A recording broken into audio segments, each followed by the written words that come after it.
জনাব জাকির হোসেন বাবুল এখন আপনাদের মাঝে সংক্ষিপ্ত আকারে বক্তব্য রাখছেন।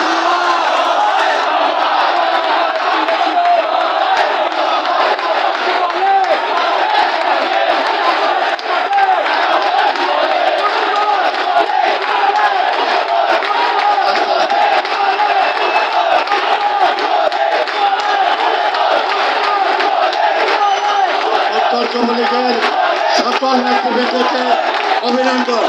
আপনারা সবাই বসুন বসুন সবাই বসুন সবাই বসুন। উত্তর যুবলীগের প্রত্যেকটি ওয়ার্ডের প্রত্যেকটি নেতৃবৃন্দকে অভিনন্দন।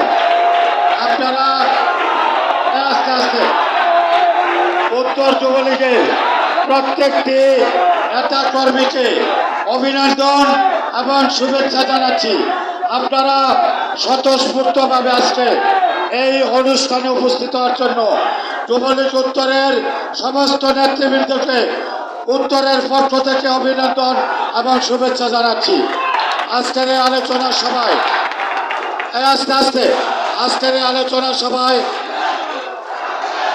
সভাপতিত্ব করছেন মানবিক যুবলীগের রূপকার, বাংলাদেশ আওয়ামী যুবলীগের বিপ্লবী চেয়ারম্যান, বিপ্লবী যুবনেতা, সারা বাংলাদেশ যুবলীগের আইকন শেখ ফজলুল হক মনির সুযোগ্য সন্তান শেখ ফজলে শামস পরশ আজকের সভায় সভাপতিত্ব করছেন। উপস্থিত আছেন আজকের অনুষ্ঠানের প্রধান অতিথি রিহান ও গণপূর্ত মন্ত্রণালয়ের মাননীয় মন্ত্রী ওবায়দুল মুক্তাদির চৌধুরী আজকের অনুষ্ঠানের প্রধান অতিথি। উপস্থিত আছেন বাংলাদেশ আওয়ামী যুবলীগের বিপ্লবী সাধারণ সম্পাদক, যিনি ঢাকা মহানগর উত্তর যুবলীগের সাবেক সফল সভাপতি সাধারণ সম্পাদকের দায়িত্ব পালন করেছেন, আমার শ্রদ্ধেয় জনাব আলহাজ মাইনুল হোসেন খান নিখিল, ঢাকা 14 আসনের মাননীয় সংসদ। উপস্থিত আছেন অন্যান্য নেতৃবৃন্দ, বাংলাদেশ আওয়ামী যুবলীগের নেতৃবৃন্দ, ঢাকা মহানগর উত্তর যুবলীগের নেতৃবৃন্দ। আমি বক্তব্য দেব না। আমি একটা কঠিন অসুখ থেকে আপনাদের মাঝে ফেরত এসেছি। আপনারা অনেক দোয়া করেছেন, আপনাদের কাছে আমি কৃতজ্ঞ। বাংলাদেশ আওয়ামী যুবলীগের কাছে আমি কৃতজ্ঞ।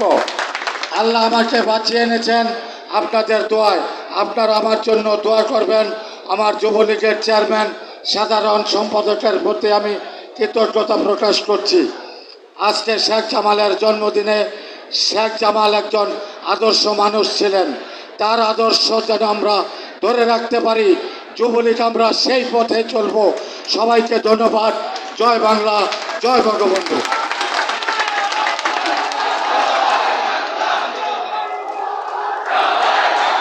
ভাই একটু স্লোগানটা থামাই এখন সবার কাছে।